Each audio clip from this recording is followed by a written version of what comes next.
be Big Ten alum, now Pac-10. Hey Coach, Jamal Magny, Los Angeles Football Network. Two questions for you.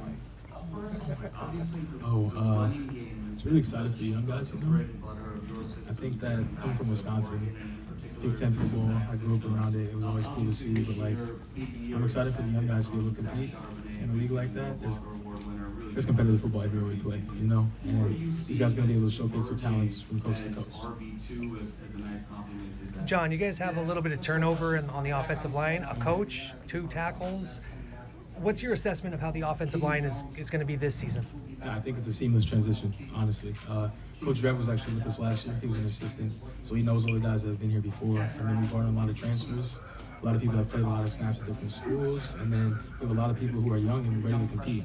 You know, we have guys who were competing for starting spots last year, still got a lot of playing time. They'll be vying for those spots again right now. Competition breeds excellence, and these guys are going to succeed. Stephan, with the new defensive coordinator, you know, what are your thoughts on what he's bringing, and what do you think it's going to do for the defense this year? Stephan, but my thoughts on what he's going to bring this year is amazing energy, and then great leadership from the coaching position. From the first day he came in, he was real energetic and he was real clear on what he wants us to do this year, and that's get takeaways for our offense. Getting takeaways makes us a better defense, and then also places John and them in way better positions for us to win games. For both of you guys, how have you seen Dorian grow as much as a leader as in addition to being a football player during the course of your time together? No, yeah. Well, all of us coming in together, you've seen the growth. You've seen the growth of him.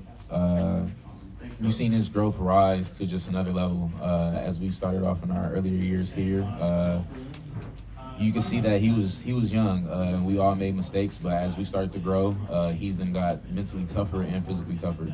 I mean, I know y'all done seen him out there take a few big hits from some of them games, and he just learned how to overcome that, and then just also lead the group in better ways. And just with his courage, his strength, I want to say that's just a great example to how to lead the team from an action standpoint, other than words. Yeah, same as Blay. He came in with us, and I think the biggest thing is, like Blay was talking about, him being able to respond to adversity is something really big, and that's been the nature of the whole team. You know, we didn't come in have the best couple of seasons when we first got here, but he's always been the face of the franchise as long as we've been here, and he's a perfect example of how we've grown over the years. And he takes that leadership and that confidence with him, and he's instilled that in all of us as well. Were you guys surprised he decided to come back for another year? Not really. I knew he liked being here. I was a little bit surprised, but I mean, I know he wants to do everything he set out to do here, so that's why he's back. No, yeah, I was a little surprised. But yeah, like John said, I know he loves UCLA. I know he loves being around us, and I know he feels that. I know he feels like he needs a little bit more to accomplish or even prove to himself. Question for both of you. You lost a couple players to the portal, gained a couple. Is there anybody you think will have a really big impact next year that's new to the team? Yeah, so, yeah, like you said, we lost a lot of guys. We brought in a lot of really great players. I think everybody has an opportunity to compete and contribute, but Raekwon is going to do great things for us, and I think Darius is a really instinctual player, and he's really smart. I'm just really excited to see both of them go out there and play. For me, I'll say Jake Bobo, big body receiver. I feel like he's going to make a lot of plays this year. And then on the defensive side, I want to say Azizi and Jalen Davies, both transfers, DBs, and I feel like they're going to play a big role in creating turnovers for us and then just fueling this defense with a lot of energy. Azizi's taking kind of a unique path to UCLA. What do you think that's taught him, and what does he bring to the table as a player? He brings great leadership. He's one of the older ones on the defense, and from the first day he came in, he just wanted to be around the guys and spend every second with us. When we're on the field after practice, he's one of the guys that brings us out there and makes sure we all out there as a collective and a group. And then he's just hungry. I want to say in spring he led us in turnovers. So yeah, a hungry leader that's just ready to play and get out there. The circumstances of the bowl game not being played, does that drive that hunger to come back and really achieve something this year? I think that hunger comes from just the season overall. Yeah, we went 8-4, but we felt we left a lot on the plate. So that was success breeds confidence, but that was just like a building block towards what we're really trying to accomplish this year. And that comes from attacking every single day with the same mentality. What have you seen thus far from them in this spring time? Very competitive in the spring. I think Thanks, sir. Thank you. Appreciate y'all. with some of the guys we have. Last question, sir. During the recruiting process, there's been so much made kind of in the national media about exposure, TV money, that sort of thing. But when you're a recruit, how much does things like TV exposure and visibility and the perception of a conference that the program's in really matter? Like, when you guys were coming up, how much did any of that matter to you at all? That had no impact on my decision personally. I'm from Milwaukee, Wisconsin. I was committed to Princeton before Coach Kelly gave me a call. The biggest things I was looking for, like Sam Marazzo will tell you, he kind of hates me. I had him go to a class on Friday because I wanted to sit in and see. I was more interested in the academics, and then I knew UCLA was playing big-time football. So Division I football is Division I football, and like if you want to play good comp, you go anywhere in the country. But my biggest deciding factors were academics first and football second, playing on a big stage. No, yeah, I can say the same with me. All the things you just mentioned, it didn't really play a role in coming here for me. Just the competition, and then the guys I'll be practicing with, and then the coaches that will be coaching me. That's the only thing I look forward to. Even when I know they were transferring over to Under Armour, that played no role for me. I just wanted to come play as a Bruin and play with some great coaches and players.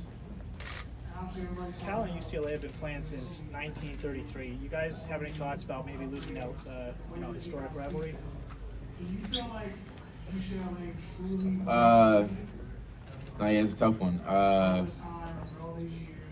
I mean, things happen. Yeah, that's all I can really say. Change happen. You lose things in life, and you got to move on from certain things. I'm just glad that we're able to at least keep one rivalry as we move over into the Big Ten. You guys talked about impact transfers, but what about guys that were here last year returning? Is there anybody that you think that's going to take a big step up this year? I think the offensive line can speak to that the most. We have a lot of guys who played a lot of snaps at different positions, and Coach Drev brought in guys to compete with those guys, We have a lot of young guys who may not add an impact right away. They might be next year. We'll be asking them these same questions, but competition, we have a lot of guys in a lot of spaces where people could compete, and it's cool to see how people approach the game differently and what people will do what it takes to win, and that's what you need on a team. You want people to be hungry. Where do you feel like this team is going? How does UCLA kind of help you to balance being a student and being an athlete? Real big. Going to a UC, that academics plays a big role over here. So balancing two out is just huge. And then I want to say coming in our first years here, Coach Kelly was big on academics, making sure our GPAs were high and that we stood out not only on the field but also in the classroom. Yeah, same here. Coach Kelly was always speaking on that, and just the standard of excellence at UCLA is in every field you approach. How did you go about choosing your majors? So I knew I was going to be a political science major since I was 16. I knew I wanted to graduate in 3 years. I had a whole little plan dealt out, and I knew I wanted to be focused in race, ethnicity, and politics. So that's what my focus was in. And then when I first got here, my summer classes, I met with my academic counselor. I was like, I want to graduate in 3 years. I want to get out with a poli-sci degree. And I knew what the focus was. And then the classes I take, the thing I really enjoyed about UCLA is a lot of classes overlap too. So I was able to take a lot of AFM classes, and then that ended up helping me graduate with a major and a minor in 3 years. I've always been interested in deeper thinking and just going further into questions that really don't have no answers to it. So philosophy, I felt, was just the perfect major for me. John, why 3 years? Why was that so important for you? Biggest thing is I always planned on being here for 5 years, so I was like, I want to get a undergrad degree and a master's while I'm in college. While it's free, let's take advantage, Yeah. With poli-sci, it's fascinating because football has produced so many leaders in politics. Dwight Eisenhower played football, Gerald Ford, there's this long list, Kennedy. What is it about football specifically that it produces people that do go into that arena? I think the political landscape is all based on people and your connections, and I think football is a perfect example of that. You have a locker room that has people that come from all around the world and all around the country and all these different backgrounds. For me, example, I had never met a Polynesian person before I came to UCLA. I had to understand how to talk to people who didn't have the same cultural background as me and understand how I can relate to them best. But the football locker room is it's the most ideologically sound version of America, where a lot of people from different backgrounds that have different beliefs come together towards one common goal, and that's to succeed.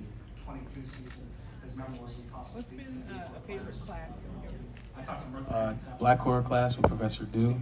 I think we went over so many movies that I watched, and like understanding the social commentary, especially from directors like Jordan Peele. Like I hope y'all saw Nope. Like that was a good movie. But Blaine and I were just talking about it yesterday. But like classes like that, and then everything under the AFAM landscape was really interesting for me, because understanding that Black history is American history, and understanding just how deep the roots of slavery are in this country and how we can work to fix everything that's occurring. For me, one of my favorite classes probably was an English class of mine my sophomore year, just because with all the essays we have to write, everything was a personal topic. So with our professor just letting us open up more in the papers, which is something I'm not really used to in classes, was amazing to me. How much do the past UCLA players that got drafted or in the NFL now, how much do they reach back to you guys, and how much do you guys converse with them? A lot. Past UCLA players and then just NFL players, they're always up on the campus during the summer, so we see them a lot. Dimitri Felton, Osa, all of them. And then staying in touch, Q Lake, he's at the Rams, so we see him a lot, talk to him a lot. Somebody I'm still close to. And then even all the other guys. It was a love thing this past year and then even the years before, so staying in touch, talking at least here and there is something that's going to always be happening. Yeah, you can pull up any given day and find an NFL player on UCLA's campus at our field. And I think seeing that and the professional approach is really good for us, and then just like the mentorship that they can provide. Like I practiced against Osa for 3 years of my career, and he showed me I have so much to work on, and he proved to me that I can do it too, What do you feel like you guys most learned about yourselves, most exposed in that game against USC? We got to keep the main thing. The young kids we have. Can you repeat the question, please? What do you feel like you learned the most about yourselves in that win against USC? And what do you feel like you exposed the most going against them? They're special. I feel like we learned how to fight. As you all seen early in that game, I want to say like the first 3 drives, it was a back and forth thing. We had turnovers on offense, and then it was just left to the defense to see what we can do. If we could keep us in the game, or if we just want to blame the offense for the field position we're in and just give up points. That was something we didn't do.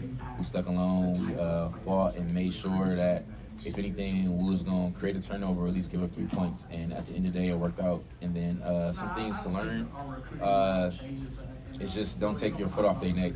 It was a few times that we gave a few big passes, a few big runs right before the half or right before the quarter end. So just keeping our foot on their necks, just to not let them get back up in the game. Letting people get life is something that can be scary sometimes, because as people gain life, we lose energy. And so I want to say that's something we learned, just to stay consistent throughout the whole game. Your coach said that the defensive backs are big and strong this year, and that was some of the problem earlier last year, giving up a few touchdowns at the end of the games. What area have you guys improved in? Just staying fit. Towards the end of the game, like you said, giving up touchdowns, being fatigued, whether it's physically or mentally. So just knowing where to be at, and then just knowing which techniques will be better for us, whether we're tired or just depending on the coverage or quarter. John, when you guys lose a coach like Justin Fry, what is that transition, or what has that just kind of been like, having a new face, kind of leading that group for you guys, and obviously what he was just doing as an offensive coordinator as well? Yeah, so like I was saying earlier, we lost a lot of guys, both in the coaching staff and players-wise, but Coach Dre was here before, so the transition was really seamless. He didn't have to come in like create a new mantra. Like, he carried a lot of the same ideas. That's why he came to us a year ago as an assistant. And the biggest thing that I get from him is just he coached professionally. He coached an offensive line that played in the Super Bowl. Like, who else would you want to learn from, And that takes nothing away from Coach Fry. Just Coach Drev has a lot of experience that we can all learn from. and Blay, obviously a new defensive coordinator, and some other position coaches. What has that been like? Has it changed? Is the defensive energy changed? I know too, you don't have Q Knight, Q Lake. What has that energy been like on that defensive side? The energy is still there. Like, if you guys come to the practice, we have a lot of energetic young cats. Devin Kirkwood, I want to say I've never seen him down, really. So every time he steps on the field, you're going to always hear him talking. And then he always make plays, so that's endless energy right there. And then even from the coaches, from the outside linebacker, inside linebacker, to the defensive coordinator, I feel like they're all on the same page with what they want to do and what we want to accomplish. And their energy is on the same level. Whenever we walk into the meeting rooms, whether it's special teams, regular position meetings, or a group meeting, everybody's locked in, but the energy is always there. Good mornings, big good mornings. Nobody ever walks in dry. We always talking, and you know, I want to say the energy is there. If anything, it's more up than last year, even though we have lost Q Knight. It sounds impossible, but Yeah, just meet. You just have to meet Coach Belton just to see why it's possible. How has NIL kind of made everybody on the team more financially conscious and aware? For me personally, NIL hasn't changed anything. I'm an offensive lineman. I just mind my business. I don't know. I have 3 cats and I chill with my girlfriend. I'm not really concerned about the NIL stuff. I think it creates really good opportunities for those that want to utilize it though. Yeah, for the team overall, I feel like it's great. We already had a talk earlier in the year that if you're going to be profiting off of anything or be in some big NIL deals, don't put it before the team, because at the end of the day, we're here to play football and win championships and turn this program into something greater than what it was these past few years. But it's great though. A lot of the young guys and even some of the older guys found some ways to put some money in their pocket. But other than that, yeah, I feel like it's a great thing. How important is it to bring UCLA back, like you just said? Joe Brady from the Where they've been How far before, is your and you know, canvas you're from down Scott 2 Wade years, and then Jersey? you won 2 games last Calculations on year. that? How much pressure both of you do you put on yourself to keep UCLA at a high level? I wouldn't even say it's no pressure because, well, all that, I just feel like that's what makes the game more exciting. You got to set expectations for yourself, and then when you set expectations for yourself, you just raise your level of play, whether that's physically and mentally. So diving in the playbook some more, doing some more drills, stretching some more, just to be more flexible, to be more athletic out there and create plays for the team. So yeah, I don't believe it's no pressure. At the end of the day, we all go out there to play football. Yes, we want to impress the fans and the coaches in this game of entertainment, but at the end of the day, it's no pressure. We go out there, we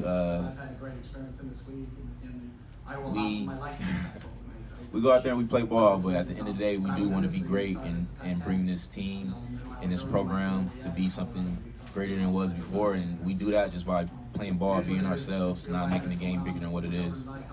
Yeah, I think Blake summed it up perfectly. Like, there's not much pressure. It's more so just a matter of we want to do our job because we're competitive. At the end of the day, everything will handle itself. We handle our job on a day in, day out basis. Everything will handle itself. We can't make anything bigger than what it is. Stephan, for the secondary, you guys added some big name transfers, Jalen Davies, Aziz Hearn, as well as the young kid Devin Kirkwood. You and Mo on the back end, you know, you guys are veterans there. How have you seen the secondary progress in the springtime with some new guys in there? A new starter, Devin. It's huge. I want to speak on Devin Kirkwood. I feel like he stepped up to this role, and he just loves it. Being CB1 as a young man, he looks forward to it. He works very hard. And then with Jalen Davies and Azizi, those are fantastic players. Like I said, Azizi led us in turnovers, I believe, in spring. And then Jalen Davies, I want to say he had about 2 interceptions, but it's diving for the ball. It's disguising coverages that the quarterback may not see, picking off routes. So yeah, added them 2 to the back end, and then just the confidence level that Kirkwood has is big for us. And then yeah, me and Mo in the back end with Kenny Churchwell as well. Yeah, I just feel like it's going to be a great group overall. Love it. And John, you guys lost 2 bookend tackles, and Alec Anderson and Sean Ryan. You guys have a lot of experience returning from the interior line. How have you guys seen the new tackles playing out in springtime? You guys obviously didn't have Raycon O'Neal there. Jalen Jeffers is coming in as well in fall camp. How are you guys feeling about the offensive line coming into the year? Yeah, we're feeling really good. You know, we brought, like you said, we brought in a lot of people, and we have a lot of young guys vying for the spot too. I sound like a broken record here, but competition breeds excellence. Like, we competed a lot during the COVID season, and you saw some of the results last year. You know, dominant games from the offensive line. And we're just gonna build on that now. We got more spots open. We got more people that want the spots. So the 5 best will play at the end of the day. And last question I got for you: was there any younger guys that stood out to you when you guys were in spring camp? I mean, like, hey, this kid's coming along. He might be. Honestly, like all of them, I'm an old man. Like, let's get this. We're both old men on the team, right? To watch freshmen transition to their sophomore year, sophomores transition to their junior year, people become more confident in themselves, become more comfortable where they're at, and to see like that competitive drive kind of kick into that too, because you realize your clock's winding down a little bit. I feel like a proud older brother to some sorts, you know. Thanks, guys. Hey, I wanted to ask both of you. Darius Muasa comes over from Hawaii. I guess, sorry, what has he brought to the defense? Him being physical. When he first came in, he wasn't much of a talker. I want to say he was kind of shy with the group, but as we stepped out there, as we got in the meeting rooms with each other, and then as we stepped on the field, you see that this is a smart young man that just came over to help us be a great defense, and then just the physicality he brings to the defense, filling the hole, calling out pulls or whatever before the play starts. So yeah, it's amazing to have him on the team and just have him be on the defense with us. And then, John, I was going to ask you, he played a ton in the backfield when he was at Hawaii. He was able to get into the backfield. Was he a guy that was causing havoc for you in spring? Is he quick, or is it just in physicality? Yeah, no, he's an instinctive player. Like Blay was saying, calling out pulls, calling out plays. Like, you can tell he takes his time. He's very detail oriented, and he's a hard-nosed linebacker. And that's all you really want out of a linebacker. You want people that know what they're doing and people that hit hard. Has he opened up a little bit since? Oh yeah, for sure. He's actually very, very good at Call of Duty. John, Josh Woods told me that you're pretty good in the kitchen. I think Tito got a lot of the hype for being the cook last year, but he said you weren't bad yourself. What are some of your favorite things to cook? Tito's my boy. We were roommates our first 3 years, so we were just whipping up in the kitchen. Okay. Dorian came, took some Oreo balls from our freezer one day. Like, yeah, Tito's my guy. But favorite things to cook: homemade pasta. Yeah, anything with rice. My whole thing is like I want to keep challenging myself, and I think the article on Tito said a lot. Like, we're very similar. Like, he's detail oriented, wants to make the best. I watched him stay up till 3 o'clock on the weekends trying to make the perfect cinnamon rolls, like stuff like that. Like I have that same approach, and just understanding like I want to make the best dish possible, and like I think cookies is an expression of love, and I want something somebody just loves. Are you in charge of Thanksgiving meal this year? Yeah. I realized we did a little thing for July 4th, kind of handled the cooking responsibilities and organizing. And I realized like we were a tag team when we did it every other year. Now he's gone, so I'm gonna recruit some young guys to help me out. Yeah. Sounds good. Thanks, man. Thanks, guys. Thank you. Appreciate y'all.